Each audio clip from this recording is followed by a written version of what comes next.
Process costing.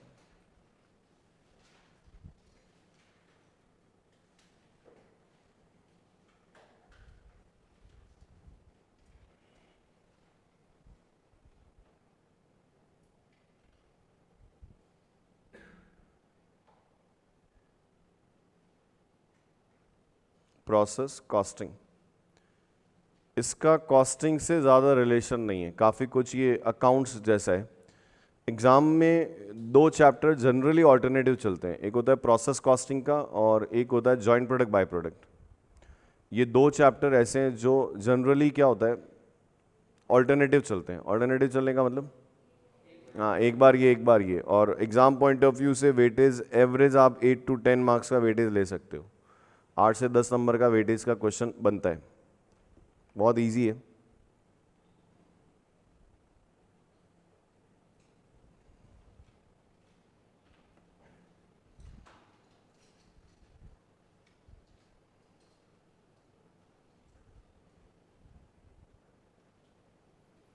ठीक है, देखो प्रोसेस कॉस्टिंग की अगर अपन बात करें तो वी कैन से कि process costing is a technique of calculation of cost when more than one process is required to convert raw material into finished goods। जब रॉ मटेरियल को फिनिश गुड्स में convert होने में एक से ज़्यादा process की रिक्वायरमेंट होती है, तो वहाँ पे हम लोग कॉस्ट कैलकुलेशन के लिए क्या करते हैं, प्रोसेस कॉस्टिंग यूज़ करते हैं। और इसमें कॉस्ट कैलकुलेशन के लिए क्या बनता है, प्रोसेस अकाउंट बनता है। क्या बनता है, प्रोसेस अकाउंट। अब होता क्या, जैसे फर्स्ट प्रोसेस है, ठीक है, उससे आउटपुट ट्रांसफर होता है सेकेंड प्रोसेस में, फिर सेकेंड से थर्ड में, फिर अगर थर्ड प्रोसेस लास्ट है तो फिर उससे क्या बनता है, फिनिश गुड्स। तो इसमें क्या होता है, कॉस्ट अक्यूमुलेट होती है। फर्स्ट प्रोसेस की कॉस्ट सेकेंड में जाएगी, फिर सेकेंड में कुछ और एक्सपेंस होके उसमें क्या होगा, एड ऑन हो जाएगा, फिर सेकेंड प्रोसेस की जो कॉस्ट है वो थर्ड में जाएगी, फिर थर्ड से जो जाएगा वो फिनिश गुड्स जाएगा। अब वो बताओ फिनिश गुड्स के अंदर जो है वो कॉस्ट किस किस की है, फर्स्ट सेकेंड और थर्ड तीनों की होगी। हाँ, तो यहाँ पे क्या होता है, अपने को ये सीखने को मिलेगा कि ऐसी इंडस्ट्रीज जहाँ पे रॉ मटेरियल को फिनिश गुड्स में कन्वर्ट करने के लिए एक से ज़्यादा प्रोसेस की रिक्वायरमेंट होता है, तो वो कैसे अपनी कॉस्ट कैलकुलेट करते हैं प्रोसेस अकाउंट बना के। तो पूरे चैप्टर में अपन डिफरेंट डिफरेंट कंडीशन में क्या करेंगे, प्रोसेस अकाउंट बनाएंगे। लिखो, it is a technique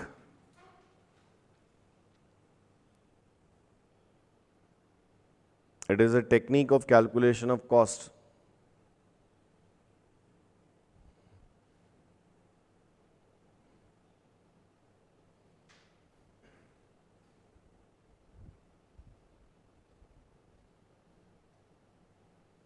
it is a technique of calculation of cost used when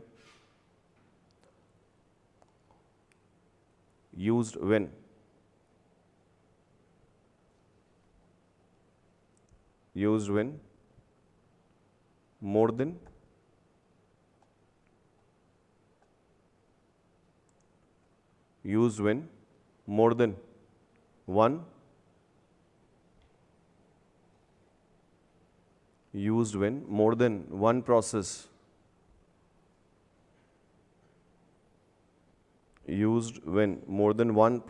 are required to convert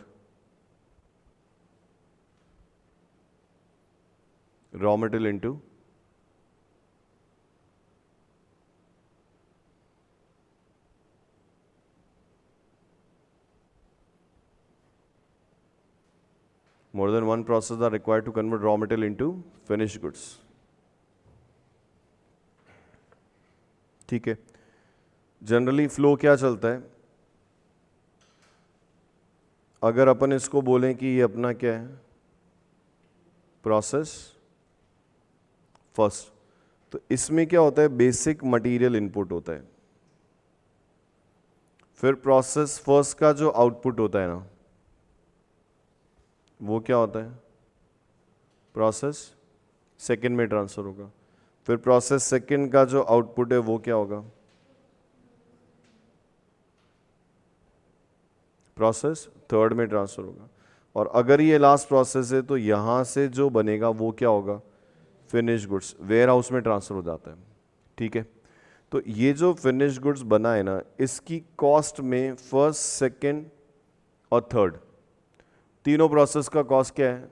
added है। अब इसमें यूनिक क्या है कि यहाँ पे कॉस्ट क्या होती है? अक्यूमुलेट होती है। फर्स्ट प्रोसेस में सेकंड प्रोसेस का कॉस्ट ऐड होता है, फिर उसमें थर्ड प्रोसेस का कॉस्ट क्या होता है? ऐड होता है। तो जनरली फ्लो ऑफ गुड्स क्या रहता है? यहाँ पे बेसिकली आपका मटेरियल इनपुट होगा, फिर ये रहता है। तो प्रोसेस में क्या सिस्टम है कि जो बेसिक इनपुट है ना, वो हमेशा कहाँ पे होगा? फर्स्ट प्रोसेस में। ऐसा सेकंड प्रोसेस में या थर्ड प्रोसेस में कोई बेसिक इनपुट नहीं होता है मटेरियल का। सुना कि मैंने क्या बोला? बना सकते हो फ्लो ऑफ गुड्स करके ऐसा।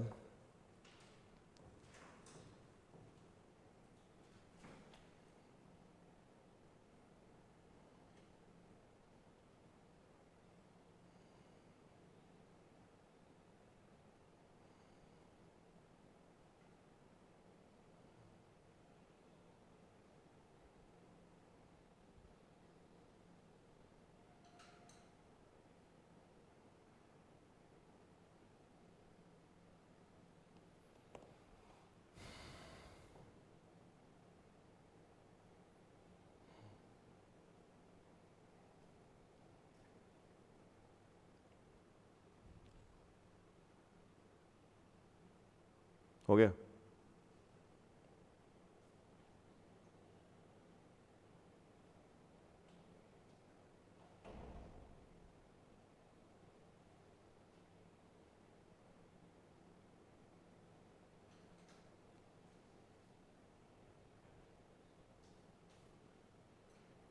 हो गया? चलो नेक्स्ट, अब क्या क्या इसमें अपने को डिस्कस करना है उस पर बात करते हैं। Topics to be discuss, topics to be discussed.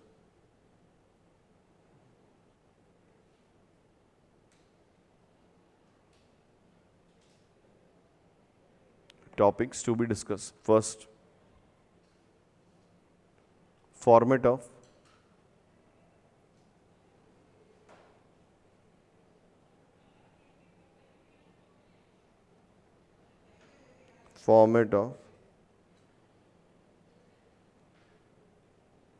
process account,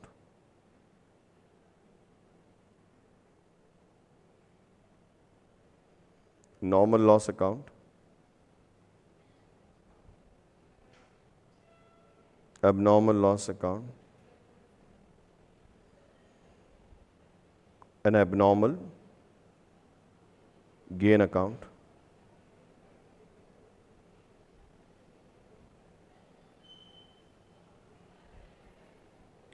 format of process account, normal loss account, abnormal loss account and abnormal gain account in the absence of inventory.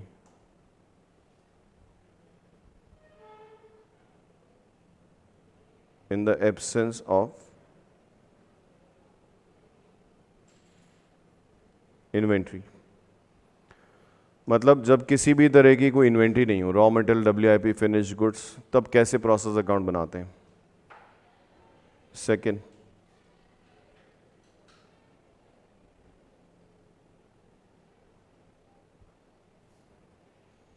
Format of process account,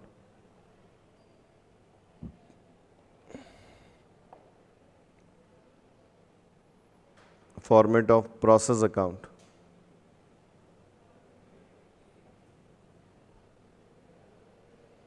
when finished goods stock of each process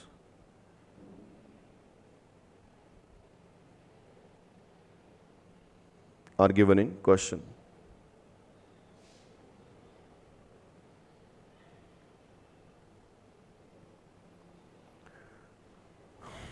Format of process account when finished goods stock of each process are given in question.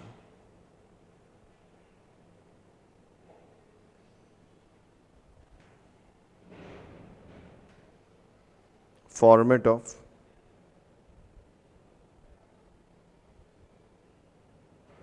process first account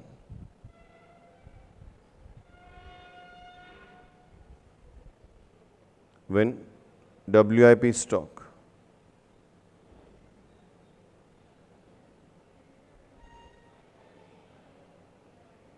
are given in question.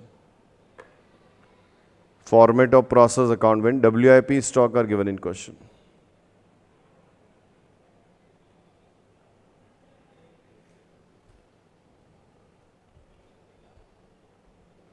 Format of process second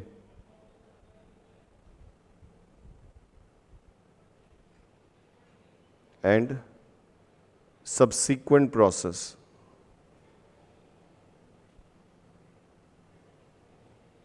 when WIP stocks are given in question.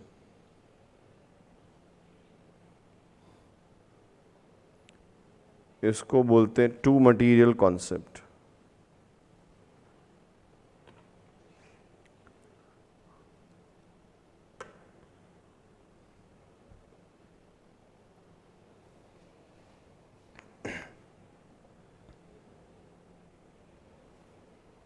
और last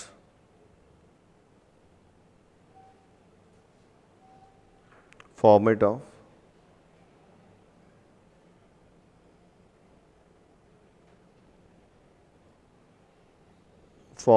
process account when inter process goods are transferred at selling price.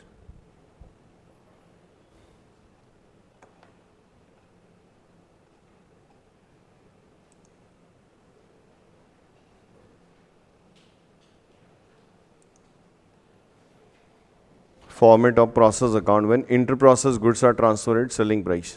ठीक है, तो पूरे chapter में करना क्या है, क्या चीज़ कॉमन है? अपने को प्रोसेस अकाउंट कैसे बनेगा कॉस्ट कैलकुलेशन के लिए वो बात करनी डिफरेंट कंडीशंस में. First in the absence of inventory. Second जब तुमको क्या दिया हो, फिनिश गुड स्टॉक दिया हो. जब तुमको क्या गिवन हो, WIP स्टॉक गिवन हो, तो फर्स्ट प्रोसेस. और जब WIP स्टॉक गिवन है तो सब्सीक्वेंट प्रोसेस. और जब इंटर प्रोसेस गुड्स जो है फर्स्ट प्रोसेस से सेकंड में, सेकंड से थर्ड में, वो ट्रांसफर जो हो रहा है वो किस पे हो रहा हो, सेलिंग प्राइस पे हो रहा हो. तो अपन कैसे प्रोसेस अकाउंट बनाएंगे वो देखना है. तो पूरे चैप्टर में ओवरऑल बहुत इजी चैप्टर है. पूरे चैप्टर में ओवरऑल अपने को करना क्या है, सिर्फ प्रोसेस अकाउंट बनाना है. ये 5 कंडीशंस हैं, 5 तरह के क्वेश्चन जनरली बनते हैं. इसमें सबसे ज़्यादा एग्जाम पॉइंट ऑफ व्यू से इंपॉर्टेंट अगर है तो ये, इसको 3 स्टार दोगे तो इसको अपन लोग 2 स्टार देंगे. मतलब ये दोनों एग्जाम पॉइंट ऑफ व्यू से बहुत ज़्यादा इंपॉर्टेंट है.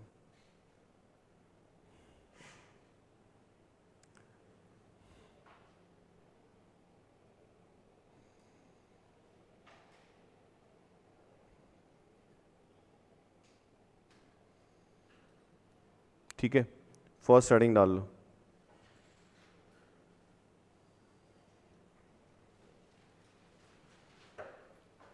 Format of process account, normal loss account, abnormal loss account, abnormal gain account,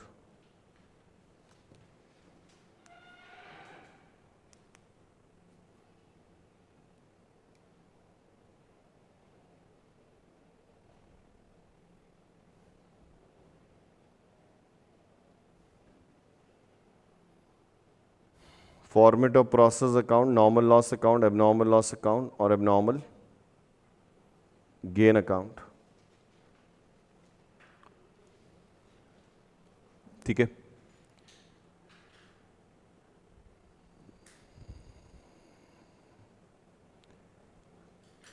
चले. अच्छा एक बात बताओ कि अगर मान लो जैसे शर्ट मैन्युफैक्चरिंग कर रहे हैं, तो शर्ट मैन्युफैक्चरिंग में क्लोथ क्या है, कपड़ा क्या है, रॉ मटेरियल है, और ये जो बटन वटन है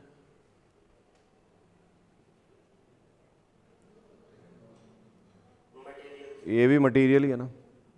हाँ, पर कपड़े में और बटन में क्या फ़र्क है, पर ये बताओ।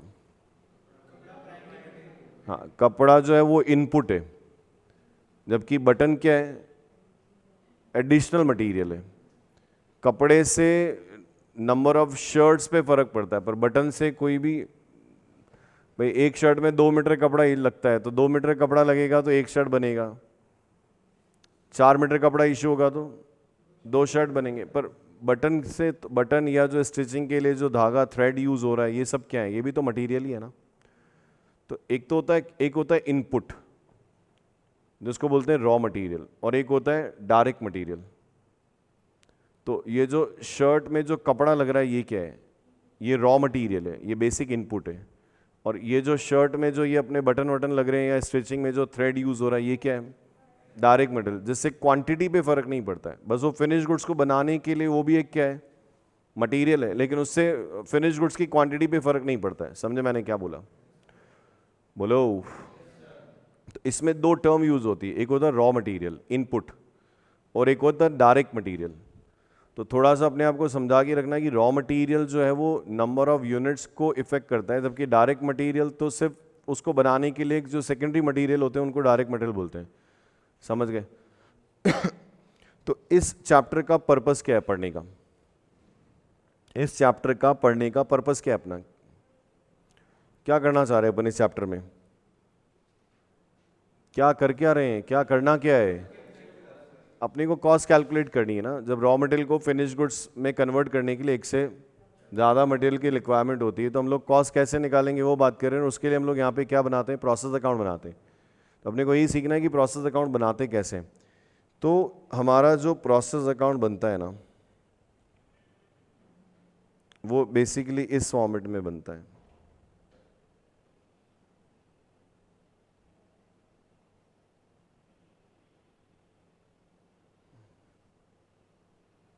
ये प्रोसेस अकाउंट में ये साइड आपका इनपुट साइड है और ये साइड आपका आउटपुट साइड है। और इसमें भी क्या है, ये कॉलम यूनिट्स का है, ये अमाउंट है, ये यूनिट्स और ये अमाउंट। ठीक है। अभी जैसे अगर मान लो कि हमने प्रोसेस फर्स्ट में क्या किया, हमने प्रोसेस फर्स्ट में कुछ बेसिक इनपुट किया,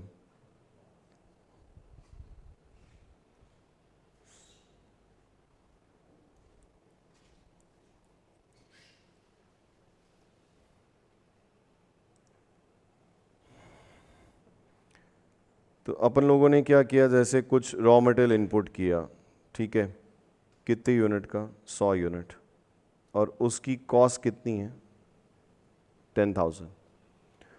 100 यूनिट्स अपन ने इनपुट की है, किसकी, मटेरियल की, और उसकी कॉस्ट कितनी है, 10,000। ठीक है। फिर इसको फिनिश गुड्स में कन्वर्ट करने के लिए हमने लगाया लेबर और overhead, which is also known as conversion cost. कभी नाम सुना हो कन्वर्जन कॉस्ट? थोड़ा वर्ड को फील करके देखो, शायद पता चल जाए। कन्वर्जन कॉस्ट का मतलब क्या होता है, रॉ मटेरियल को फिनिश गुड्स में कन्वर्ट करने की जो कॉस्ट होती है उसको कन्वर्जन कॉस्ट बोलते हैं। तो कन्वर्जन में एक तो लेबर लगता है और बाकी क्या है, ओवरहेड है। ओवरहेड मतलब कॉमन एक्सपेंस। तो मान लेते हैं कि जैसे लेबर कॉस्ट कितनी लगी, 6,000, और ओवरहेड कॉस्ट कितना लगा, 4,000। तो ये इनपुट हो गया कि हमने 100 यूनिट इनपुट की, ठीक है, जिसकी बेसिक कॉस्ट कितनी है, 10,000। फिर उसको फिनिश गुड्स में कन्वर्ट करने के लिए 6,000 का लेबर और 4,000 का ओवरहेड्स। ओवरहेड बोले तो इनडायरेक्ट एक्सपेंस, कॉमन एक्सपेंस लगे।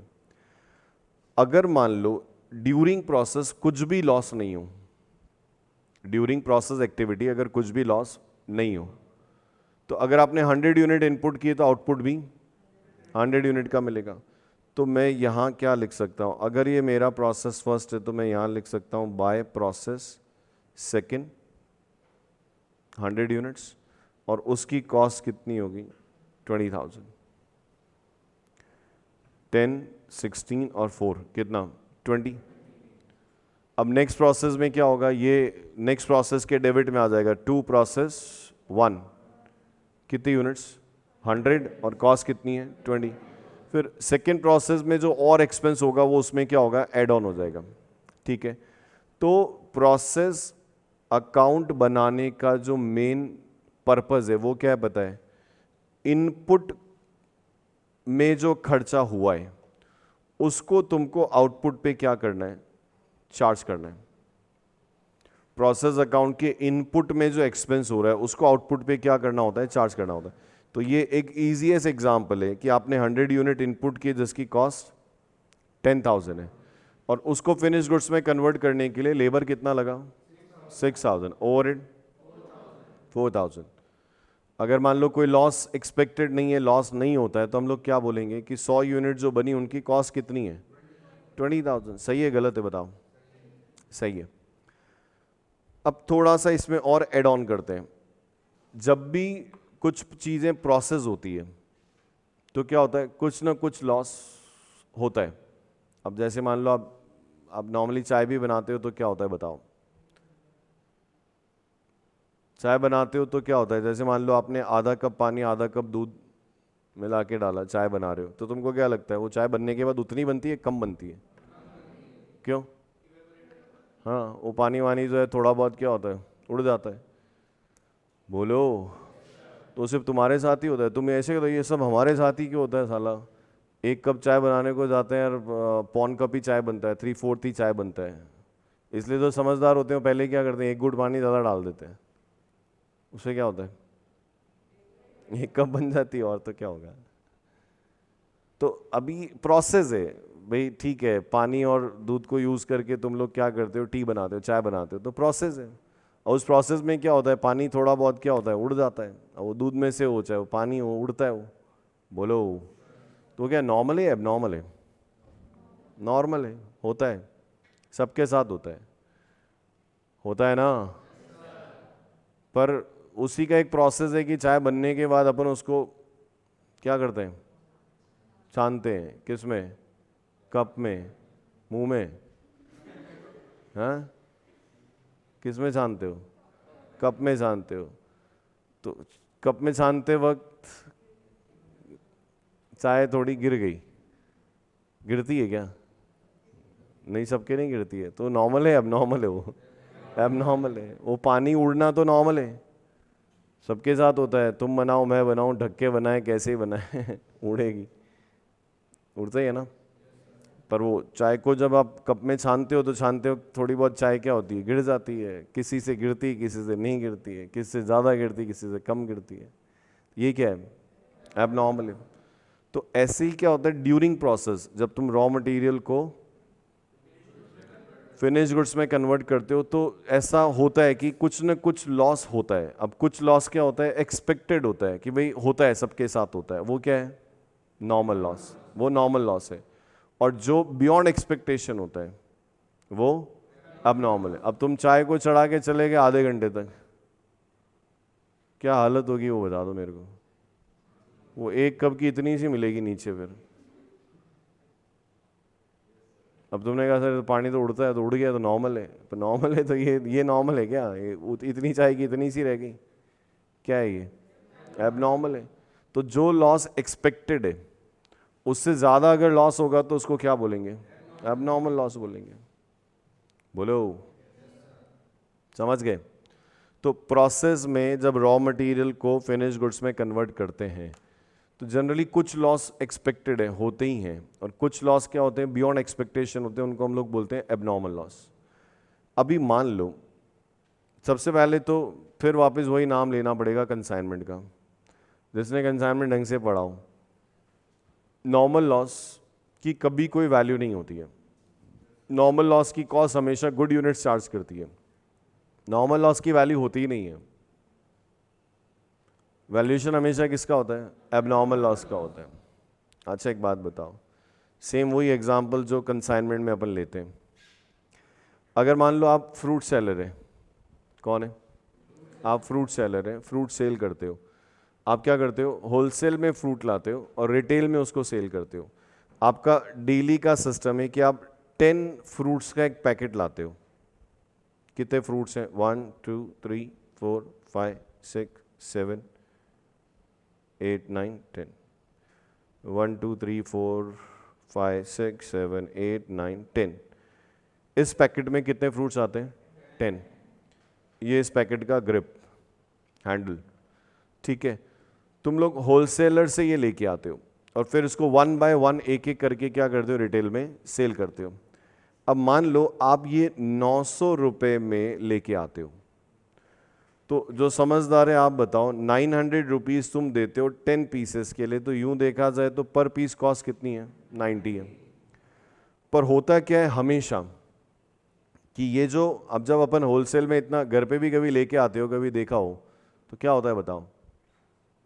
होलसेल में कभी टोकरे का टोकरा या पैकेट का पैकेट कभी फ्रूट्स लाते हैं तो क्या होता है? सारे अच्छे निकलते हैं या कुछ खराब निकलते हैं? कुछ कच्चे निकलते हैं, कुछ खराब निकलते हैं, निकलते हैं ना भाई। चॉइस तो होती नहीं ना छाटो बीनो वाली, तो है। तो अपने साथ नॉर्मल है कि ये जो पैकेट है ना, इसमें ये 10वां पीस है ना, ये इन सब के वेट की वजह से ये पीस जनरली क्या होता है? खराब होता है, डैमेज होता है, और ये सेलेबल नहीं है, कोई नहीं लेता है, और ये फिक्स है, सबके साथ होता है। समझ गए? इसका मतलब ये जो लॉस हो रहा है ये क्या है? नॉर्मल लॉस है। अब मैं तुमको एक जनरल बाणिया बुद्धि वाली बात करूं, मतलब अपन पढ़ाई की बात ही नहीं कर रहे हैं, एज ए बिजनेसमैन बात करते हैं। 900 रुपये लेके, 900 रुपये दे के तुमने 10 पीसेस खरीदे और मेरे को पता उसमें से एक पीस क्या है? खराब है, जो सबके साथ होता है। तो इसका मतलब आपकी पर पीस कॉस्ट कितनी हुई? 100 हुई ना। इफेक्टिवली मेरी एक पीस की कॉस्ट कितनी है? 100। अपने को खुद को पता है 10 में से एक पीस तो खराब है, तो जो 900 रुपये तुम दे रहे हो ऐसे 10 पीस के लिए दे रहे हो, पर वो 10 में से एक पीस तो खराब है, सबके साथ होता है कि वो खराब है। इसका मतलब आप जो 900 पे कर रहे हो किसके लिए पे कर रहे हो? 9 यूनिट्स के लिए। इसका मतलब पर यूनिट कॉस्ट कितनी है? 100। अब जिसको समझ में आ रहा हो, वैसे तो इनकी पर यूनिट कॉस्ट कितनी थी? इन सब की पर यूनिट कॉस्ट कितनी है? 90 है। पर ये जो 90 है ना, ये वाला, ये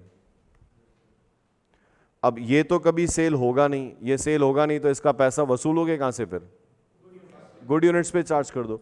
तो ये जो लास्ट वाली यूनिट खराब है ना, 90 यूनिट्स, 90 रुपीज़ उसकी कॉस्ट है, वो रिमेनिंग 9 यूनिट में अपन ने क्या किया? डिवाइड कर दिया। तो सबकी कॉस्ट 10-10 रुपए क्या हुई? बढ़ गई। तो नॉर्मल लॉस की कभी कोई वैल्यूएशन होती नहीं है। नॉर्मल लॉस की कॉस्ट होती है, पर वो हमेशा कौन बेयर करता है? गुड यूनिट्स बेयर करती है। नहीं आया? अरे आया क्या? क्या नहीं आया? अच्छा, ऐसा ही एक और एग्जांपल मैं जनरली हमेशा लेता हूं कि 10 फ्रेंड्स पार्टी में जाते हैं,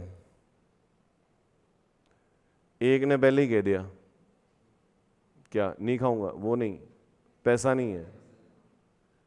10 लोग पार्टी के लिए जा रहे हैं, कॉन्ट्री सिस्टम की, वही जो आएगा बिल डिवाइड बाय 10 कर लेंगे। एक ने पहले ही मना कर दिया, भाई मेरे पास तो नहीं है, तुम्हारी इच्छा हो तो ले जाओ, नहीं तो बाहर बैठ जाऊंगा मैं तो।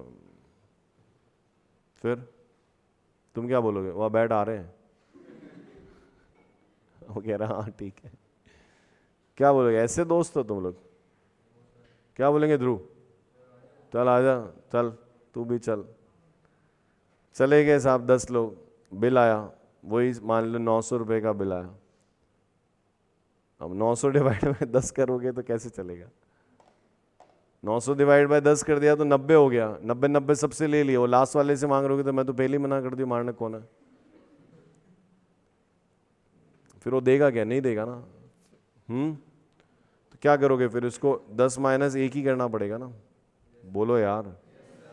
तो पर हेड फिर खर्चा कितना हुआ? 100। तो 90 तो अपना ही है, बाकी वो एक फ्रेंड का, बाकी 9 ने डिवाइड कर लिया। समझ गए? पर एबनॉर्मल लॉस के केस में ऐसा नहीं कर सकते। एबनॉर्मल लॉस के केस में ऐसा, देखो नॉर्मल लॉस सबके साथ होता है, हमारी जैसी जितनी भी इंडस्ट्रीज है सब में नॉर्मल लॉस होता है, पर एबनॉर्मल लॉस हमारे साथ हुआ। अब मान लो किसी दिन क्या हुआ, ये बैग लेके आ रहे थे और ये बैग तुम्हारे हाथ से छूट गया, छूट के क्या हुआ, बम हो गया, गिर गया, गिरा तो क्या हुआ, ये नीचे की 3 यूनिट डैमेज हो गई। अब तुम अक्कल लगा रहे हो, कोई बात नहीं 900 डिवाइड बाय 7, चलो अभी ये 900 डिवाइड बाय 7 जो तुम्हारे आजू बाजू के जो फ्रूट सेलर है उनके तो एक एक यूनिट लॉस भी है, वो लोग कर रहे हैं 900 डिवाइड बाय 9 और तुम कर रहे हो 900 डिवाइड बाय 7। बोलो चलेगा क्या इंडस्ट्री में ये? तो उस केस में ये जो 2 यूनिट लॉस्ट हुई है ये तुम्हारा लॉस है, तो मैं पर यूनिट निकालूंगा तो यही 900 डिवाइड बाय 9 के हिसाब से 100 पर यूनिट, और 2 यूनिट लॉस्ट हो गई मतलब 200 रुपये तुम्हारी जेब से लॉस हुआ है, ये तुम्हारा लॉस है, कोई इसको बियर नहीं करेगा।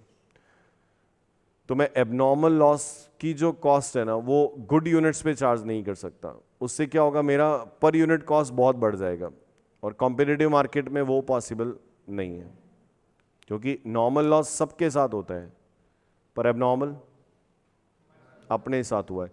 तो जैसे गुड यूनिट्स वैल्यूड होती है वैसे ही एबनॉर्मल वैल्यूड होती है।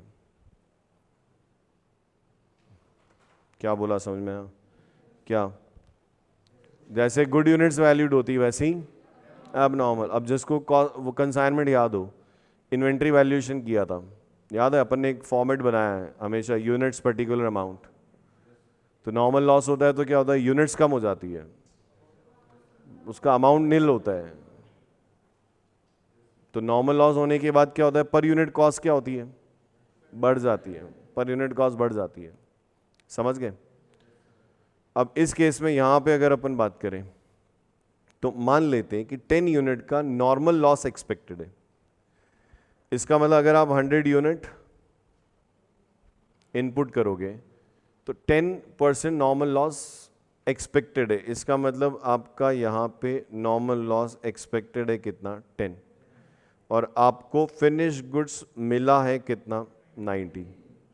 अब बताओ इनपुट में ये सारा एक्सपेंस जो हुआ ना वो 100 यूनिट पे हुआ है, इसको आउटपुट में कन्वर्ट करने के लिए, और मैं आउटपुट साइड में देखूं तो 100 में से 10 तो क्या हुआ, लॉस हो गया, और 90 फिनिश गुड्स मिला। अब बताओ अपना प्रोसेस अकाउंट बनाने का जो पर्पस मुझे लॉजिकली समझ में आता है वो क्या है बताए, जो इनपुट की जो कॉस्ट है, इनपुट में जो अपन ने खर्चा किया उसको आउटपुट पे क्या करना है, चार्ज करना है। अब मुझे बताओ क्या मैं इन 10 यूनिट पे कुछ कॉस्ट चार्ज कर सकता हूं क्या? नॉर्मल लॉस की कॉस्ट क्या होती है, निल। तो अब इसका मतलब क्या हुआ कि ये जो सारा एक्सपेंस है वो किस पे चार्ज होगा, 90 पे। तो अब मैं बोलूँगा कि 20,000 एक्सपेंस कितनी यूनिट का है, 90 यूनिट का है। बोलो समझ गए? हाँ। तो इससे ये समझ में आ रहा है क्या कि नॉर्मल लॉस मतलब एक्सपेक्टेड लॉस, कि इतना लॉस तो होता ही है, और सबसे इंपॉर्टेंट क्या है कि उसकी कभी वैल्यूएशन नहीं होती है। तो हम लोग नॉर्मल लॉस पे कभी भी कोई कॉस्ट चार्ज नहीं करते। समझ गए? अच्छा चलो इस एग्जांपल में बताओ कि ये जो 10वीं यूनिट है ना अपनी, ये वाली, ये डिफेक्टिव हो जाती है, मतलब ये नीचे आने के बाद क्या होता है वो, हाँ स्पॉइल हो गई, या वो कैसी हो जाती है, अरे लिप लिपी हो गई, ऐसा कि भाई, तो इसको सेल कर सकते हैं पर उस रेट पे नहीं जिस पे नॉर्मल। तो ये जो 10वीं यूनिट है ना ये क्या होता है, एज ए डिफेक्टिव सेल हो जाती है 5 रुपए में।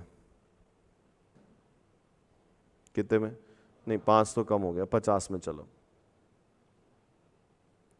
अब क्या हुआ, इसका मतलब ये जो 10वीं यूनिट डिफेक्टिव होती है ना ये 50 में सेल हो जाती है। तो अब बताओ पर यूनिट कॉस्ट कैसे निकालोगे?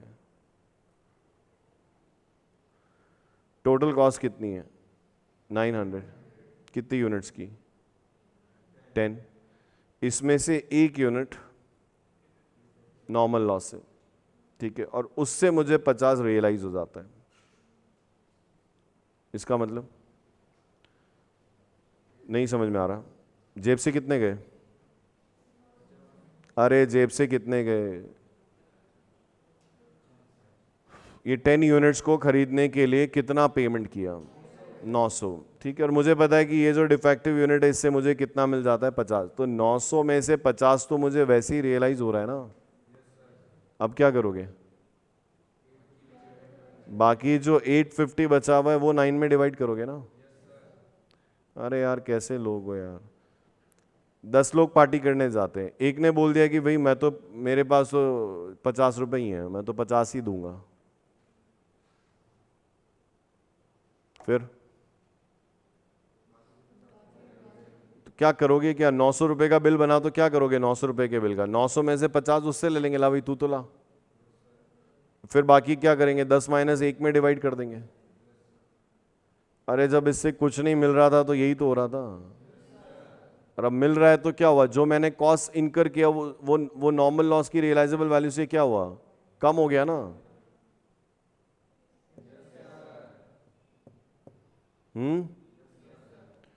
तो अगर मान लो अभी यहां पे तुमको कह दे कि इसकी रियलाइजेबल वैल्यू 1000 है, तो क्या करोगे? टोटल इनपुट पे कॉस्ट कितना लगा?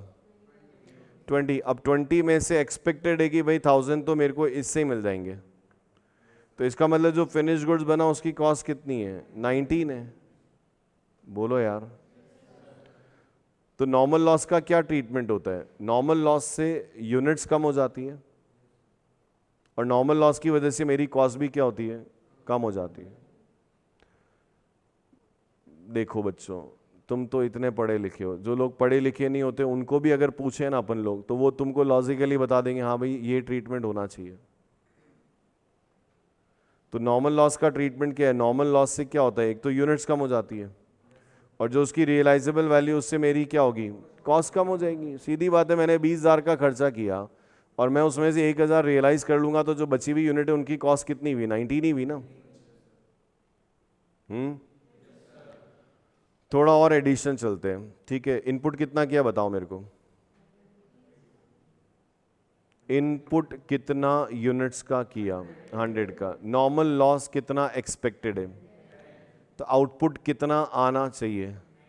90। पर एक बार क्या हुआ कि जो फिनिश गुड्स अपने को मिला वो 85 ही मिला। 100 यूनिट इनपुट कर रहे हैं, 10% का नॉर्मल लॉस एक्सपेक्टेड है, इसलिए आउटपुट कितना आना चाहिए? 90। पर आउटपुट 90 नहीं आया। कितना आया? 85 ही आया। अब 5 यूनिट का ये एबनॉर्मल लॉस हो गया 5 यूनिट का। बोलो अब क्या लिखो? एबनॉर्मल लॉस की कॉज में नील लिख दूं? तो एबनॉर्मल लॉस 5 होने का मतलब क्या हुआ कि भाई हम तो लॉस एक्सपेक्ट कर रहे थे 10, हो कितना गया? 15। तो जो नॉर्मल के ऊपर जो लॉस हुआ वो क्या है? एबनॉर्मल है। Over and above expected loss जो है वो आपके लिए क्या है? एबनॉर्मल लॉस है। तो क्या एबनॉर्मल लॉस का ट्रीटमेंट भी वही है जो नॉर्मल लॉस का ट्रीटमेंट है? नॉर्मल लॉस को वैल्यूड नहीं करते, एबनॉर्मल को भी वैल्यूड नहीं करते? करते हैं ना। एबनॉर्मल लॉस का वैल्यूएशन वैसे ही होता है जैसे फिनिश गुड्स का वैल्यूएशन होता है। अब जिसकी अक्कल काम कर रही है, इनपुट में देखो मैंने 100 यूनिट इनपुट की है और आउटपुट कितना है? ये 100 यूनिट में से 10, 5 और 85।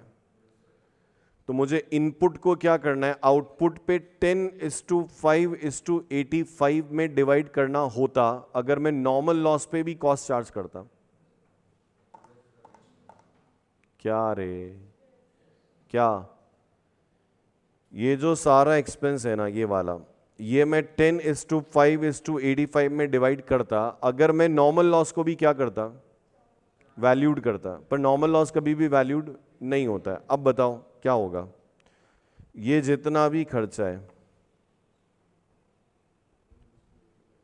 वो 5:85 के रेशियो में क्या होगा? डिवाइड होगा। मतलब 10,000 का मटेरियल कॉस्ट है, इसमें से मुझे 1000 क्या होगा? रियलाइज हो जाएगा। डिवाइड बाय क्या करूं? 90 इंटू 5 इंटू 85, मतलब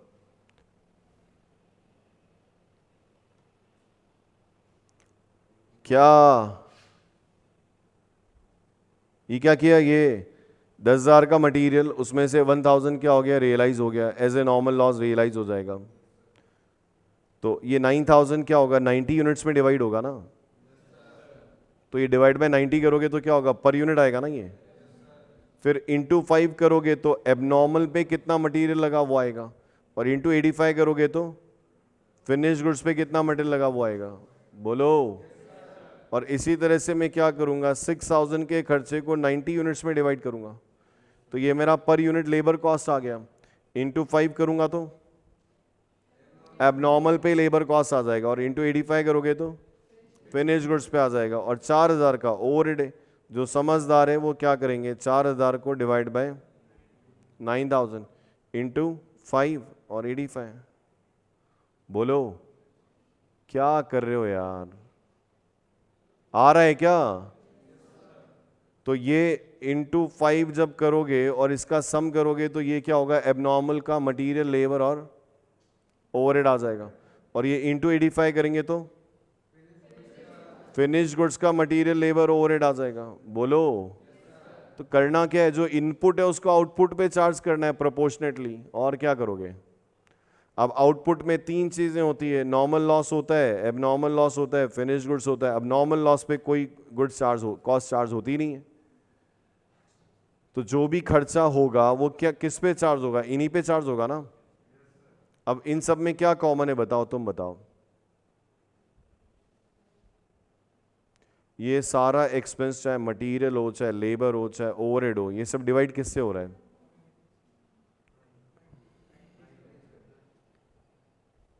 ये सब डिवाइड किससे हो रहा है? 90 से हो रहा है ना। बोलो। तुम्हें इतनी लॉजिकली रामायण करने के बजाय क्या करूं वो बताओ। हाँ, सबको ऐड कर लो।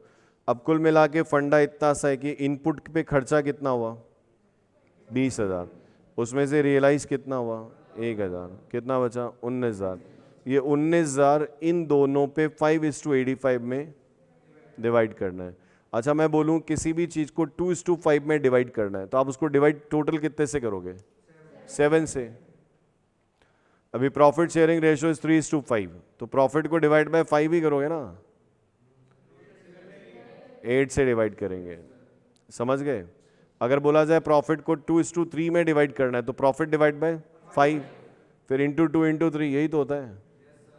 तो तुमको समझ में नहीं आ रहा क्या कि जो खर्चा हुआ है उसको क्या करना है? एबनॉर्मल पे और फिनिश गुड्स पे चार्ज करना है।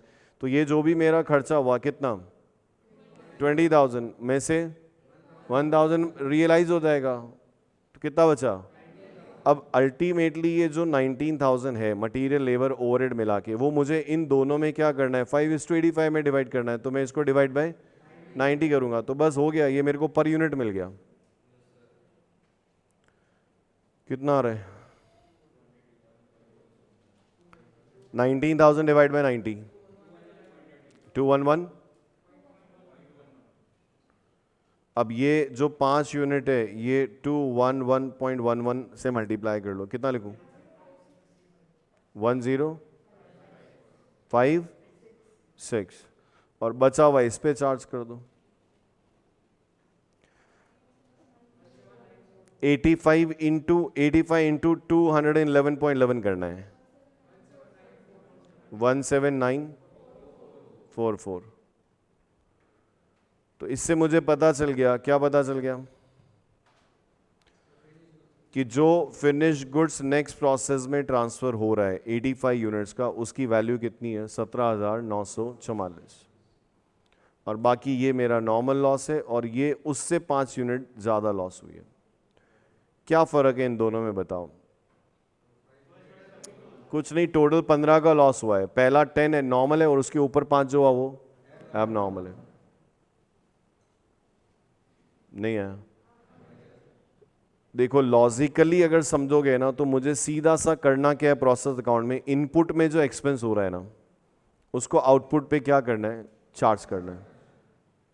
अब आउटपुट में अगर नॉर्मल लॉस हुआ है तो नॉर्मल लॉस पे कोई कॉस्ट चार्ज होती नहीं है, तो उसको छोड़ दो, और बाकी जो बचा हुआ है उसको तुमको डिवाइड करना है किस में? एबनॉर्मल में और फिनिश गुड्स में। तो आप जो भी कॉस्ट है उसमें से जो रियलाइज हो रहा है तुमको वो हटा दो। कितना नॉर्मल सेंस है यार, 20,000 का खर्चा एक्सपेक्टेड है कि एक रियलाइज हो जाएगा, तो इस प्रोसेस का नेट एक्सपेंस कितना हुआ 19,000, तो मैं 19,000 को डिवाइड करूंगा ना। बोलो यार, अगर ये सारा फिनिश गुड्स मिल जाता तो क्या होता बताओ? तो 19,000 इसकी कॉस्ट होती।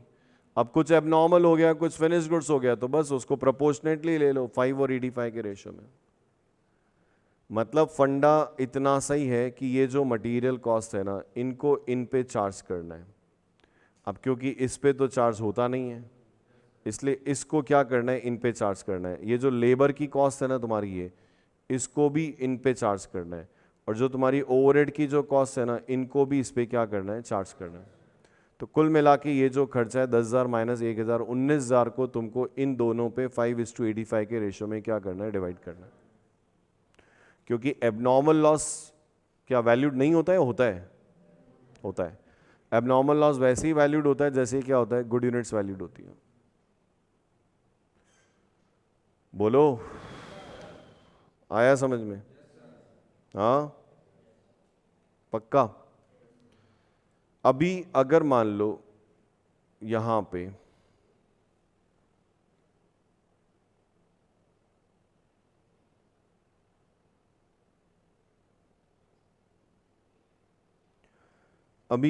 अगर जैसे अपने को कोई कहे कि नॉर्मल लॉस अकाउंट बनाओ, तो कैसे बनाओगे बताओ?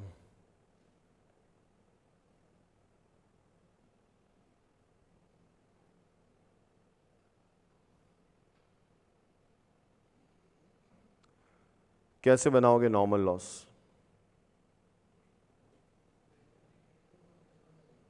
To process first 10 unit 1,000। क्या ये 1,000 कॉस्ट या एक्सपेक्टेड रियलाइजेबल वैल्यू? रियलाइज हो जाएगा बाय कैश 10 और 1,000। और अब मुझे बताओ, अगर अपन इसका एबनॉर्मल लॉस अकाउंट बनाएं तो कैसे बनाएंगे? टू प्रोसेस 5 यूनिट, ये क्या है, ये कॉस्ट है या उसकी रियलाइजेबल वैल्यू है? कॉस्ट है। अब क्या होगा, बाय कैश 5 यूनिट, ये देखो पर यूनिट रियलाइजेबल वैल्यू कितनी, 100 है ना, 500। कहाँ से है 500? नॉर्मल लॉस का रियलाइजेबल वैल्यू पर यूनिट कितना है? 1,000। तो टोटल है बेटा 10 यूनिट का, पर यूनिट का कितना है? 100 है। तो जिस पे नॉर्मल लॉस सेल हो रहा है उसी पे क्या होगा, एबनॉर्मल लॉस सेल। अरे यार, नॉर्मल में और एबनॉर्मल में फर्क क्या है भाई? 10 यूनिट का लॉस एक्सपेक्टेड था, 5 का अननेसेसरी हो गया, पर लॉस तो 15 ही हुआ ना। तो बाय डिफॉल्ट तो मैं ये कह सकता हूं ना कि जितना नॉर्मल लॉस से रियलाइज हो रहा है उतना ही एबनॉर्मल लॉस से भी होगा। तो तुमको ये समझ में नहीं आ रहा क्या कि एबनॉर्मल लॉस होने से दो इफेक्ट हुए? बताओ क्या क्या दो इफेक्ट हुए एबनॉर्मल लॉस होने से? अगर एबनॉर्मल लॉस नहीं होता तो प्रोडक्शन कितना मिलता? 90 यूनिट। मेरे को एबनॉर्मल लॉस होने की वजह से प्रोडक्शन मिला कितना? 85। तो 5 यूनिट का लॉस हुआ। तो ये 5 यूनिट का जो लॉस हुआ उसकी वैल्यू कितनी है? 1050। पर एक फायदा भी हुआ, बताओ क्या फायदा हुआ? 5 यूनिट्स स्क्रैप ज्यादा हुई। अरे यार, वो फिनिश गुड्स से स्क्रैप में ही तो कन्वर्ट हुआ है एबनॉर्मल लॉस। तो दो इफेक्ट नहीं दिख रहे तुमको एबनॉर्मल लॉस से? पहला इफेक्ट क्या है, अगर एबनॉर्मल लॉस नहीं होता तो कितनी यूनिट्स मिलती? 90। मिली कितनी? 85। तो 5 यूनिट का फिनिश गुड्स कम मिला, ये अपने लिए लॉस की बात है। और एक इफेक्ट और हुआ, अगर एबनॉर्मल लॉस नहीं होता तो बताओ नॉर्मल तो लॉस कितना होता? 10 यूनिट। अब एबनॉर्मल लॉस होने की वजह से लॉस 10 के बजाय कितना हो गया? 15 हो गया। तो एज ए स्क्रैप पहले 10 यूनिट सेल होती, अब क्या हुई? 15 हुई। तो ये क्या है 10560, क्या है ये 105, ये लॉस है। और ये क्या है? ये फायदा, एक्स्ट्रा रियलाइजेशन हुआ है। बोलो।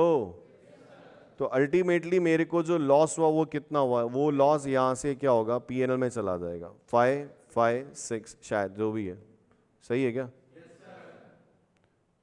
तो अपने आप को समझाओ ना, एबनॉर्मल लॉस होने से दो इफेक्ट हुए। अगर एबनॉर्मल लॉस हुए तो एक तो क्या हुआ, फिनिश गुड्स कम मिला, वो मेरा लॉस है, और फायदा क्या है, स्क्रैप ज्यादा हुआ। अब स्क्रैप ज्यादा हुआ तो उसकी रियलाइजेशन बढ़ गई।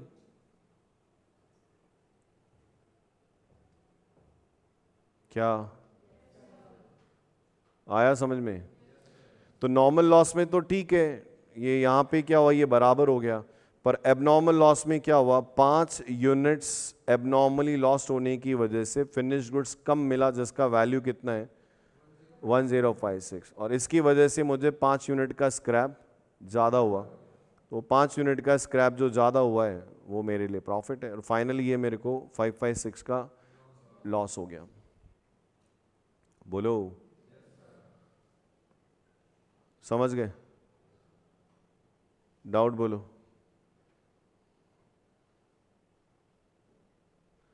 अभी थोड़ा सा कॉम्प्लिकेटेड लेते हैं, ठीक है? मान लो क्या हुआ कि जैसे अपने प्रोसेस में नॉर्मली क्या होता है कि जो इनपुट करते हैं ना, उसका 10% का लॉस क्या होता है, एक्सपेक्टेड होता है। भाई 10% लॉस होगा, ये एक्सपेक्टेड है। इसका मतलब आउटपुट कितना आना चाहिए, 90। पर एक दिन क्या हुआ, आउटपुट 92 यूनिट आ गया।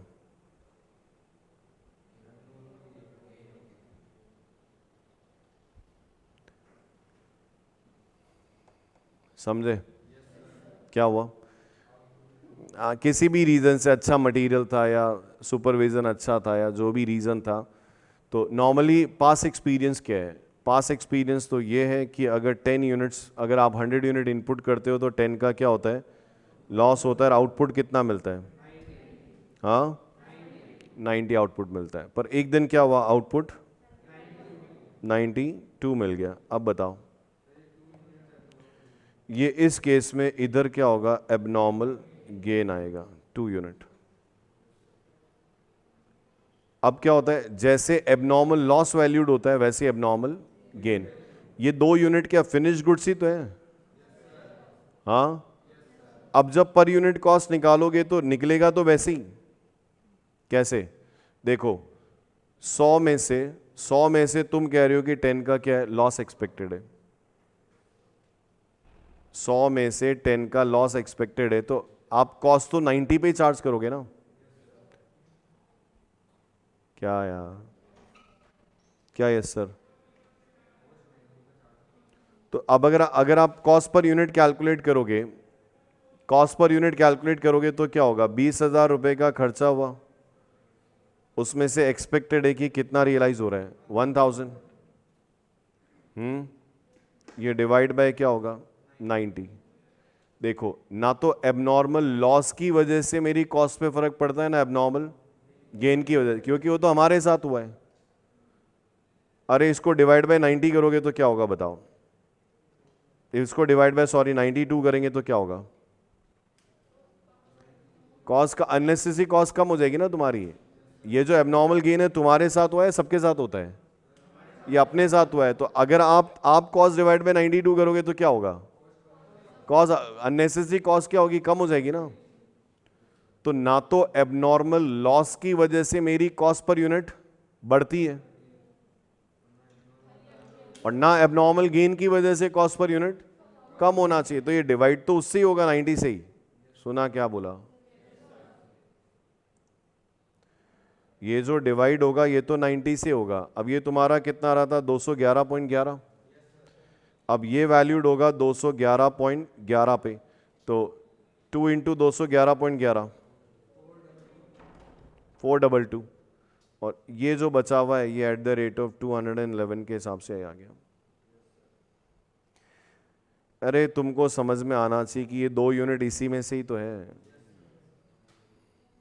कितना लिखूं, 11942। हाँ। अब एक बात बताओ, एबनॉर्मल गेन होने से क्या फायदा और क्या नुकसान है? फायदा तो ये कि 2 यूनिट फिनिश गुड्स की ज्यादा मिली, फिर नुकसान क्या है? स्क्रैप 2 यूनिट कम हुआ। भाई तुम एक्सपेक्ट कर रहे थे कि 10 यूनिट स्क्रैप होगी, जबकि एक्चुअल में स्क्रैप 10 हुई नहीं। कितनी हुई? 8 ही हुई, क्योंकि 100 इनपुट करके 92 आउटपुट मिल गया, तो स्क्रैप तो 8 ही हुआ ना। तो एबनॉर्मल गेन के भी 2 इफेक्ट्स हैं, 2 फोल्ड इफेक्ट है साइमल्टेनियसली। एक तो एबनॉर्मल गेन हुआ, इससे क्या हुआ? फिनिश गुड ज्यादा मिला, वो फायदा है। लेकिन दूसरा क्या है? स्क्रैप कम मिला, वो लॉस है। तो अब जब यहां पे इंपॉर्टेंट है,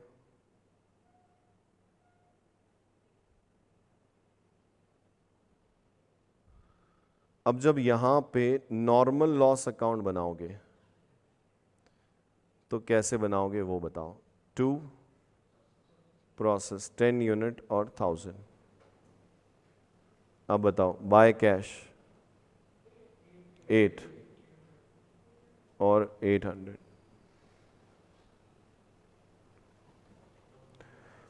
एक्सपेक्टेड तो था कि 10 यूनिट्स का लॉस होगा, पर हुआ कितना?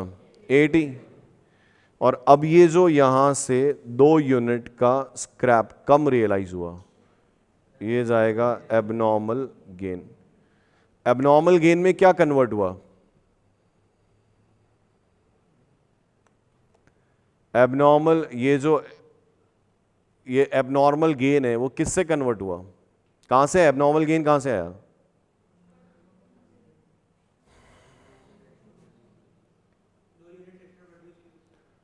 तो नॉर्मल लॉस से ही तो हुआ है। अरे नॉर्मल लॉस ही तो एबनॉर्मल गेन में कन्वर्ट हुआ है ना।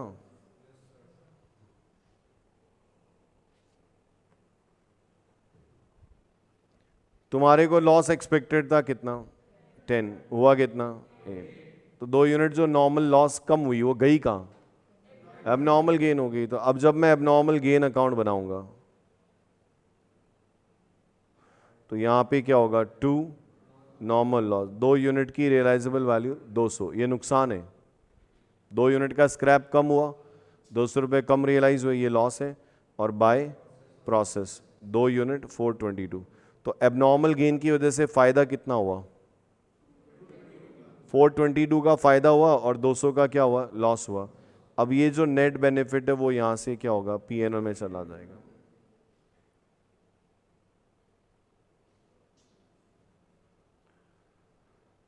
अभी जो मैं बोलूं उसको जग के अक्कल लगा के सोचना है ना। एबनॉर्मल लॉस का मतलब क्या हुआ? जितना नॉर्मल लॉस एक्सपेक्टेड था उतना हुआ या नहीं हुआ? उतना हुआ, उससे भी ज्यादा हुआ है। तो उस केस में क्या होता है? जितना नॉर्मल लॉस एक्सपेक्टेड होता है उतना होता है, लेकिन एबनॉर्मल गेन होने का मतलब क्या हुआ? जितना नॉर्मल लॉस एक्सपेक्टेड है, लॉस उससे कम हुआ है। तो पहले जब नॉर्मल लॉस अकाउंट बनाया था तो अलग था, और अभी क्या है? अलग है। क्यों? पहले क्या था? पहले जितना था एक्सपेक्टेड उतना तो हुआ ही था, इसलिए क्या 10 यूनिट का था और 10 यूनिट रियलाइज भी हुई थी। बोलो। अब एक चीज आप मुझे बताओ कि ये जो अपन कॉस्ट पर यूनिट निकाल रहे हैं, फिनिश गुड्स भी इसी पे वैल्यूड होता है। अगर तुम्हारा एबनॉर्मल लॉस हुआ तो भी इसी पे वैल्यूड होगा, और एबनॉर्मल गेन हुआ तो भी इसी पे वैल्यूड होगा। यही होता है। ये निकलता कैसे पता है? ये क्या है पता है? 20,000 टोटल ऑफ डेबिट साइड। क्या है ये? टोटल ऑफ डेबिट साइड या टोटल कॉस्ट ले लो। ये क्या है? Expected realisable value of normal loss. और ये क्या है? Input minus expected normal loss. इस पे इस बात का कोई फर्क नहीं पड़ता है कि एबनॉर्मल लॉस हुआ या एबनॉर्मल गेन हुआ।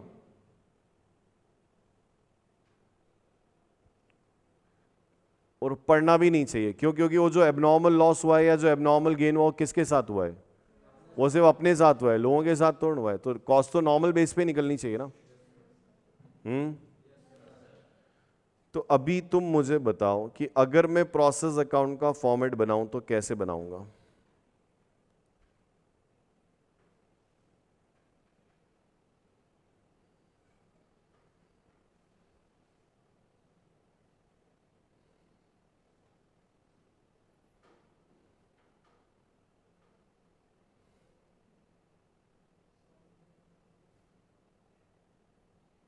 ये प्रोसेस अकाउंट हो गया, particulars, unit, amount, particulars, unit and amount, सही है? बोलो। अब क्या करोगे इसमें? टू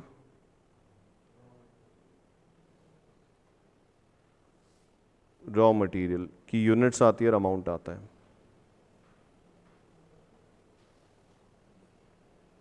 डायरेक्ट मटेरियल से नंबर ऑफ यूनिट्स पे कोई फर्क नहीं पड़ता है।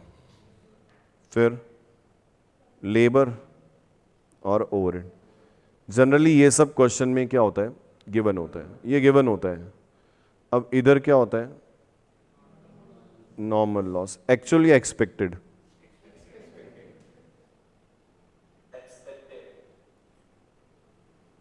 ये यूनिट्स और यहां पे उसकी रियलाइजेबल वैल्यू अगर हो तो रियलाइजेबल वैल्यू क्रिएट करने से क्या हो रहा है? डेबिट में जो कॉस्ट लिखी हुई है वो कम हो रही है। उसके अलावा एबनॉर्मल लॉस और फिनिश गुड्स और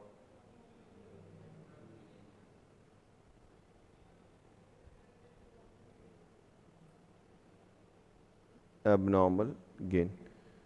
Generally we can say this is balancing figure. दोनों हो सकते हैं, दोनों में से कोई एक ही होगा। अरे एबनॉर्मल लॉस और एबनॉर्मल गेन दोनों हो सकते हैं। एबनॉर्मल लॉस और एबनॉर्मल गेन दोनों हो सकते हैं, एक ही होगा। दो कैसे होंगे? हाँ, नॉर्मल लॉस के साथ एबनॉर्मल लॉस हो सकता है या नॉर्मल लॉस के साथ एबनॉर्मल गेन। अरे मेरे बच्चों, ये या ये एक ही होगा। 100 यूनिट इनपुट कर रहे हैं, 90 आउटपुट आना चाहिए। 80 आया तो एबनॉर्मल लॉस हो गया, 92 आया तो दोनों में से एक ही हो सकता है ना। दोनों कैसे हो सकते हैं? हाँ, तो ये क्या है? Basically balancing figure. जरूरी है क्या कि ये आए? नहीं। 100 यूनिट इनपुट किया, 10 का लॉस एक्सपेक्टेड है, 90 आउटपुट मिलना चाहिए, 90 आउटपुट मिल गया तो ना तो एबनॉर्मल लॉस ना एबनॉर्मल गेन, उसमें क्या दिक्कत है? बाकी जनरली ये जो है ना, ये बैलेंसिंग फिगर आता है। ठीक है, अब आप मुझे बताओ कॉस्ट पर यूनिट कैसे निकालेंगे?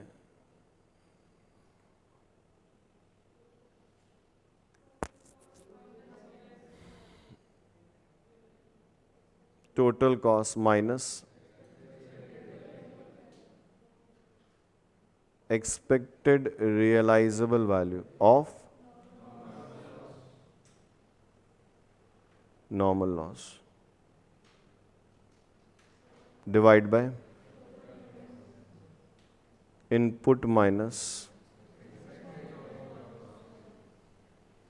expected normal loss। ठीक है। इसका यूज कहाँ होता है?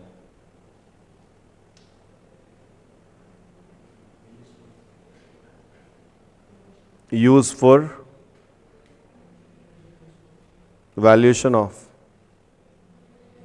Finish goods abnormal loss abnormal gain. अगर मान लो ये जैसे यहाँ 90 रुपये आ रहा है तो finish goods abnormal loss abnormal gain जो भी होगा वो सब 90 पे वैल्यूड होंगे। इतना आता है? बोलो यार। अब बताओ नॉर्मल लॉस अकाउंट कैसे बनाऊं?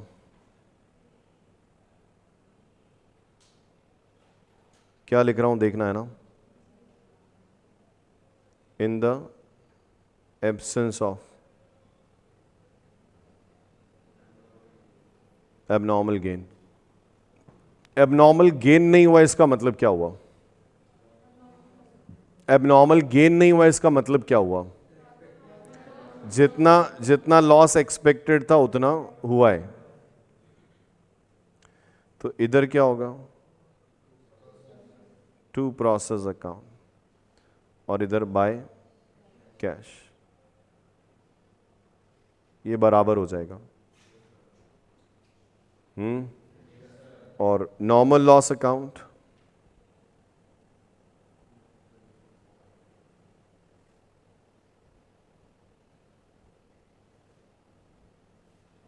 इन द प्रेजेंस ऑफ।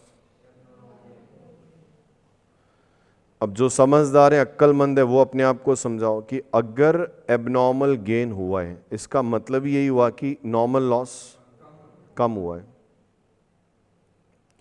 अब यहां पे आ जाएगा to process account by cash और बाय एबनॉर्मल गेन।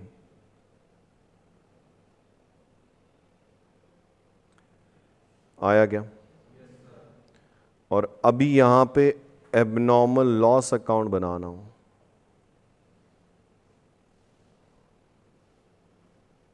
तो आप बता सकते हो एबनॉर्मल लॉस के टू फोल्ड इफेक्ट क्या है?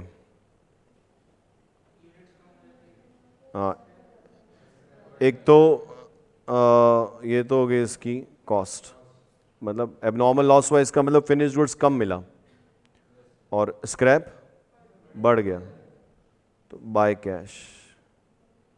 ये उसका क्या हो गया? Realisable value. अगर क्वेश्चन एबनॉर्मल लॉस का रियलाइजेबल वैल्यू अलग दे दे तो वो यूज करो, नहीं दे तो जो नॉर्मल लॉस का रियलाइजेबल वैल्यू वही एबनॉर्मल लॉस का, और जो बचेगा वो यहां से क्या होगा? बाय पीएनएल में चला जाएगा।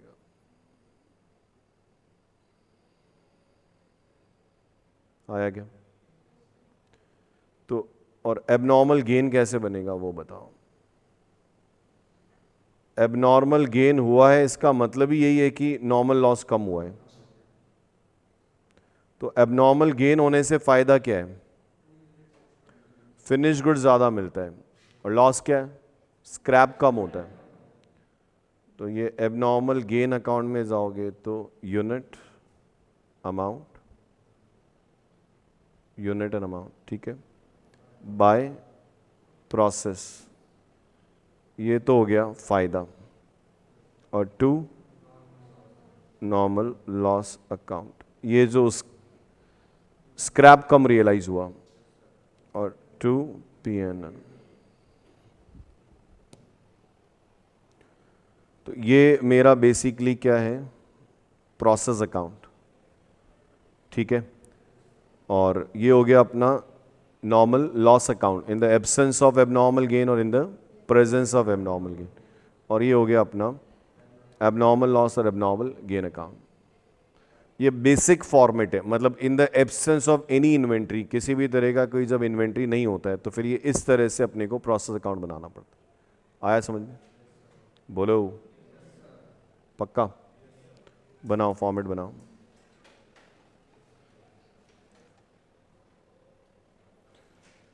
इस पे बेसिक एग्जांपल लेते हैं ना। From the following information prepare, क्या बनाना है?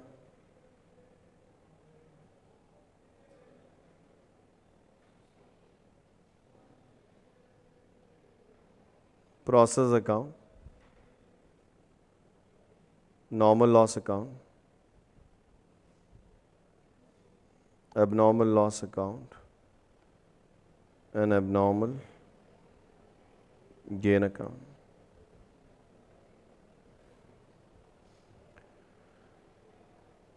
Prepare process account, normal loss account, abnormal loss account, and abnormal gain account.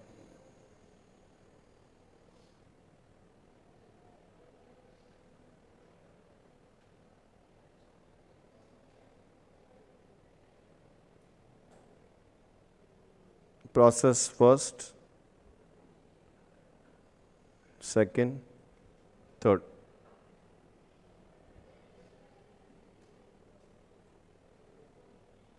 Input 1000 units.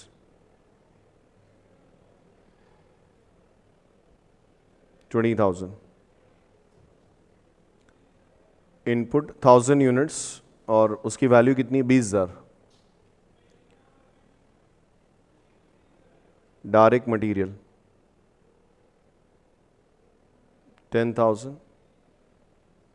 5,000, 2,000, labor 8,000, 6,000, 4,000, overheads 5,000, 6,000, 10,000. Normal loss 10%.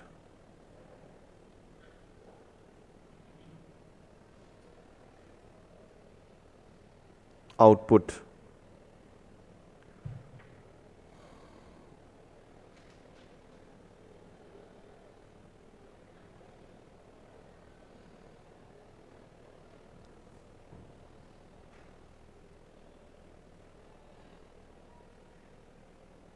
$880.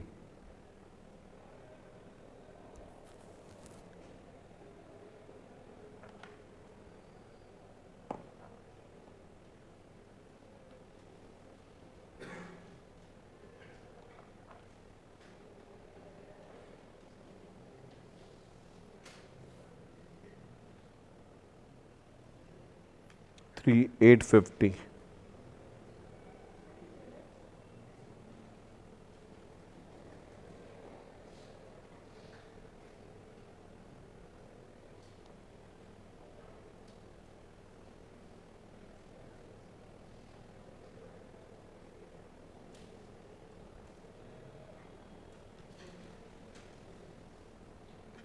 $750.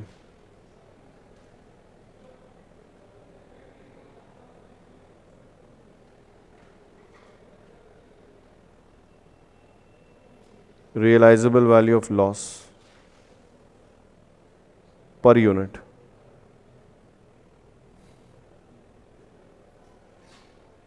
10,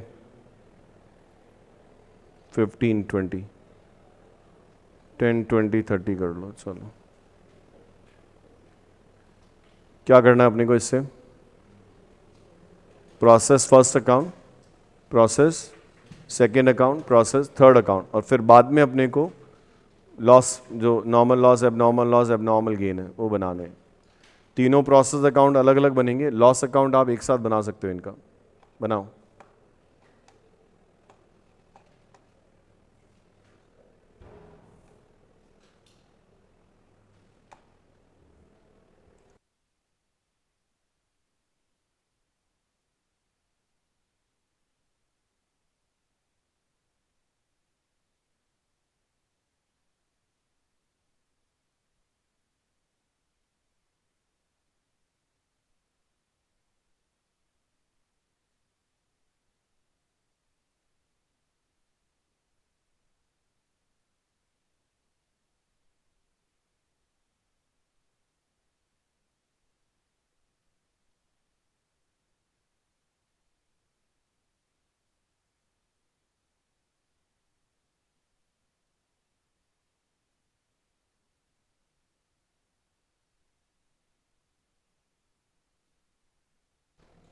input हो गया 1000 यूनिट्स और कॉस्ट हो गई कितनी? 20,000. फिर उसके अलावा तुम्हारा डायरेक्ट मटेरियल, लेबर, ओवरहेड्स 10,000, 8,000 और 5,000. नॉर्मल लॉस एक्सपेक्टेड है 10%, 100 यूनिट. Realisable value 10,000. अब 1000 यूनिट इनपुट कर रहे हो, 10% मतलब 100 यूनिट का लॉस है, तो आउटपुट कितना आना चाहिए? 900 बाय प्रोसेस सेकेंड. आउटपुट कितना आया? 880. तो इसका मतलब आपको यहाँ पे क्या हो गया? एबनॉर्मल लॉस हो गया. Balancing figure 20 units. तो फर्स्ट प्रोसेस में 20 यूनिट का क्या है? एबनॉर्मल लॉस है. तो इससे लॉस तो क्या हुआ? 20 यूनिट्स कम मिली, और फायदा ये हुआ कि स्क्रैप 20 यूनिट से क्या हुआ? ज़्यादा हो गया. कॉस्ट पर यूनिट क्या करोगे? 20, 30, 38, 43 माइनस 1000 डिवाइड बाय 1000 माइनस 100. कितना लिखूं? 46.67। तो ये 46.67 पे वैल्यूड होगा और ये भी 46.67 पे वैल्यूड होगा। कितना लिखूं? 20 इंटू कितना? 933। और बचा हुआ यहाँ लिख लो 41,067।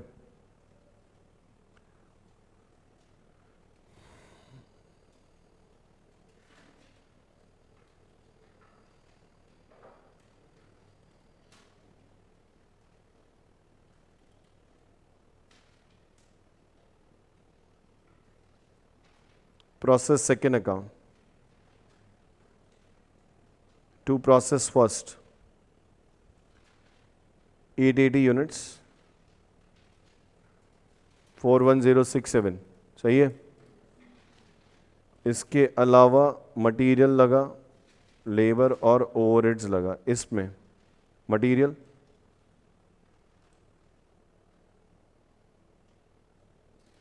5,000 6,000 6,000। नॉर्मल लॉस कितना एक्सपेक्टेड है? 5%, 44। By process second 850, process third 850। इसकी रियलाइजेबल वैल्यू कितनी है? 20, 880।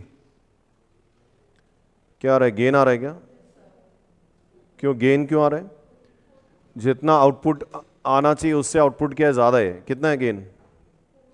14, बैलेंसिंग फिगर। अब यहाँ कॉस्ट पर यूनिट निकालोगे तो डेबिट कितना लिखूं? 58,067। सही है क्या? माइनस 880। ये सम है ना, ये वाला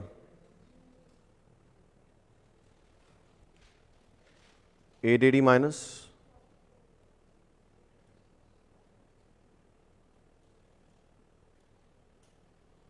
पर यूनिट कॉस्ट 64।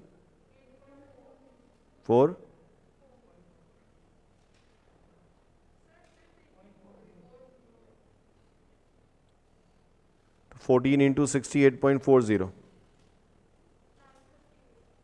958। और अब बैलेंस कर लो यहाँ पे 58145। वैसे यूं तो ये भी वैल्यूड 68.40 पे ही है, पर ये बैलेंसिंग फिगर करने से क्या होता है कि वो टैली हो जाता है। अब यहाँ 14 यूनिट फिनिश गुड्स की ज़्यादा मिली, तो इसका मतलब यहाँ पे 14 यूनिट का स्क्रैप क्या हुआ? कम हुआ। प्रोसेस थर्ड अकाउंट बनाओ।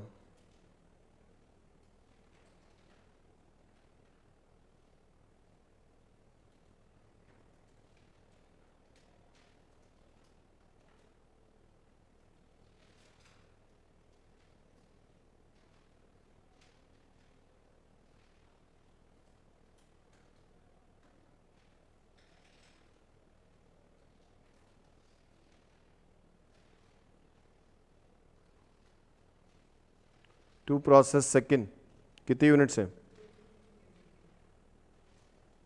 850। वैल्यू कितनी बेटा?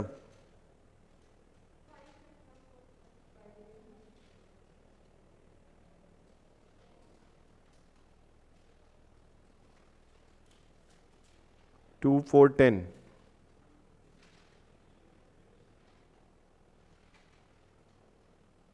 नॉर्मल लॉस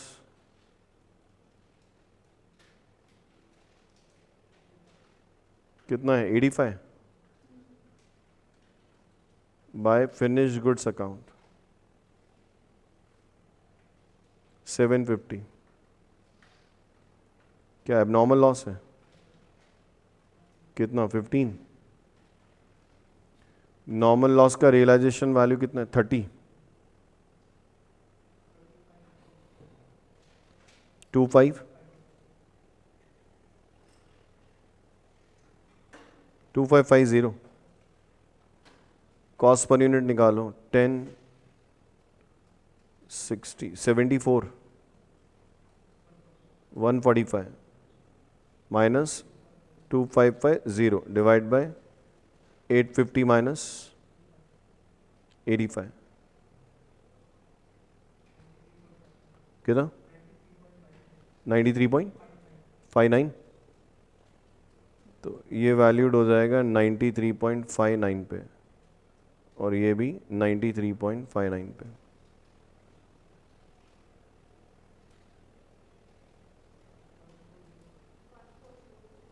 वन फोर 9019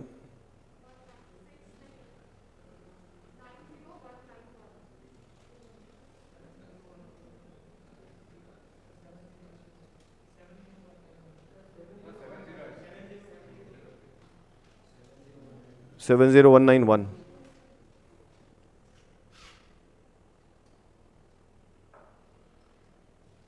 ठीक है, ये तो हो गए तुम्हारे तीनों प्रोसेस अकाउंट।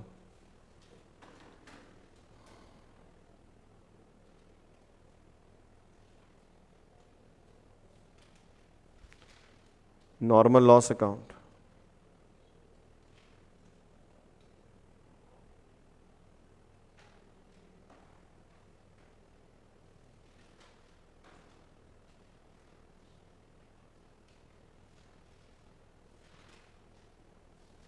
टू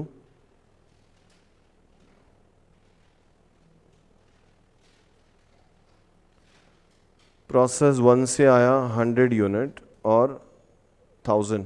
अब प्रोसेस फर्स्ट में बताओ, 100 यूनिट का लॉस एक्सपेक्टेड था, 100 लॉस हुआ या नहीं हुआ उसमें? प्रोसेस फर्स्ट में 100 यूनिट का नॉर्मल लॉस एक्सपेक्ट था, वो हुआ या नहीं हुआ है? हुआ है ना। बाय कैश 100 यूनिट और 1000, ये हो गया बराबर। प्रोसेस सेकंड में 44 880। अब 44 में से क्या हुआ? 14 का एबनॉर्मल गेन हो गया, तो बाय कैश कितनी 30 यूनिट ही सेल हुई ना,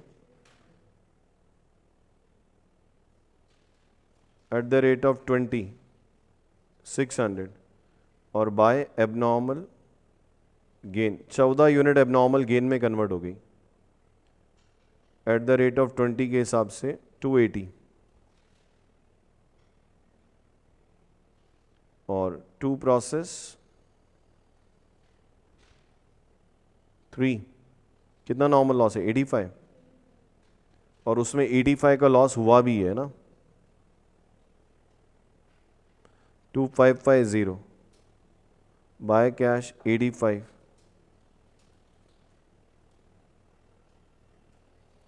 ये हो गया तुम्हारा नॉर्मल लॉस अकाउंट।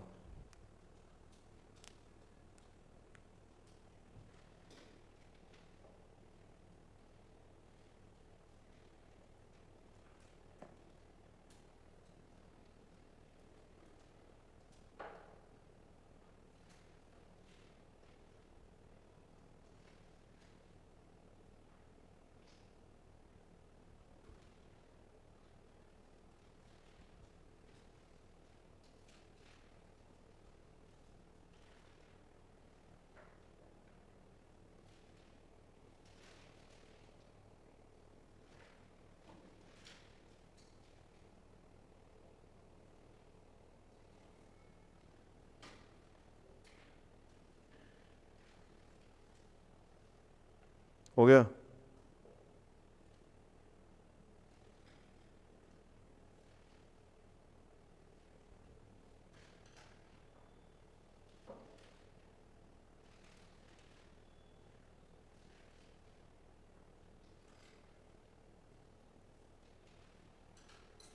अब क्या बनाना है इसमें?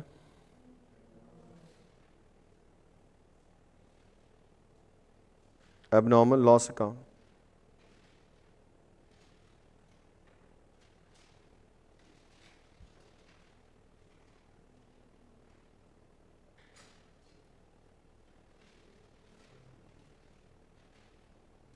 बोलो।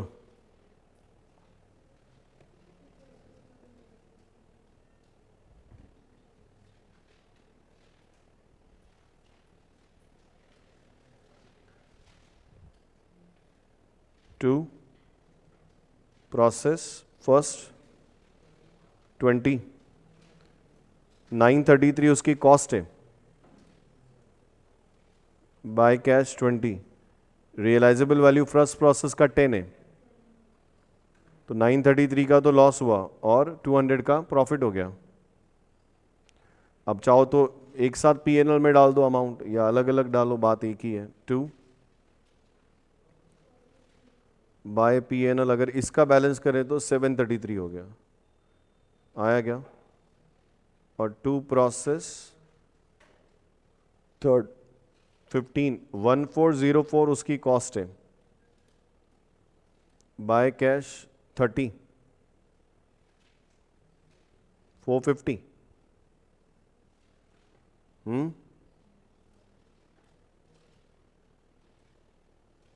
बाय पीएनएल कितना? 954।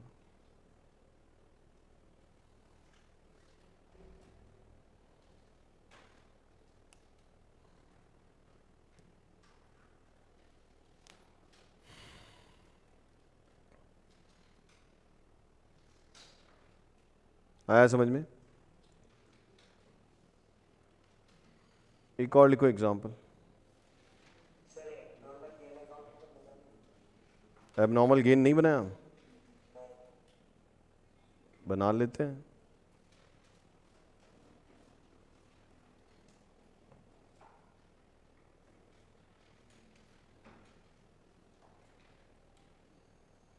क्या लिखो एबनॉर्मल गेन में? By process 2।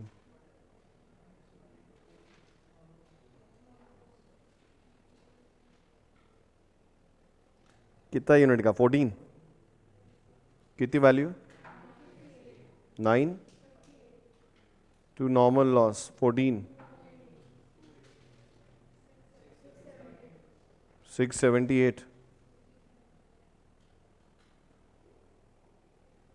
ठीक है बेटा, चलो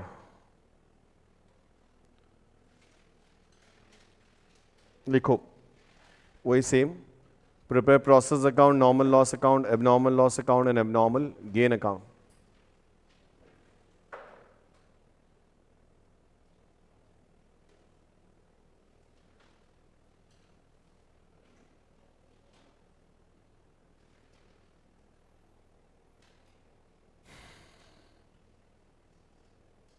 input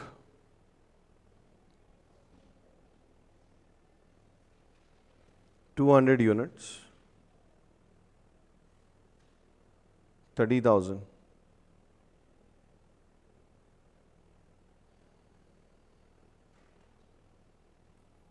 material 10, 12, 15। Labour 8,000, 6,000, 4,000। Overheads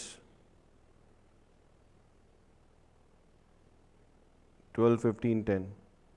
normal loss 10%, 10%।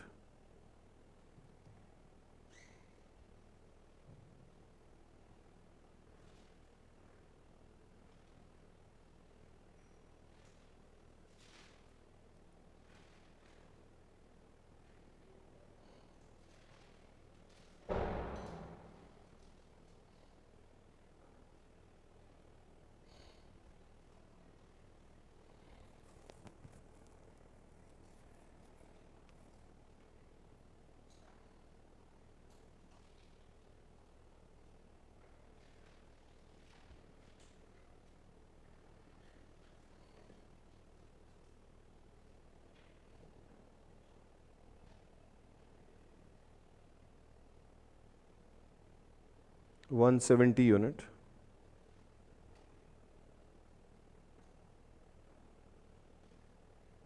170 unit. ये लास्ट में भी 10% कर लो।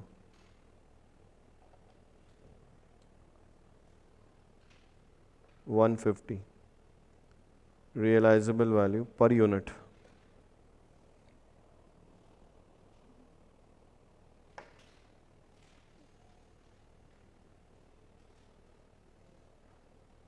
100, 150 और 200।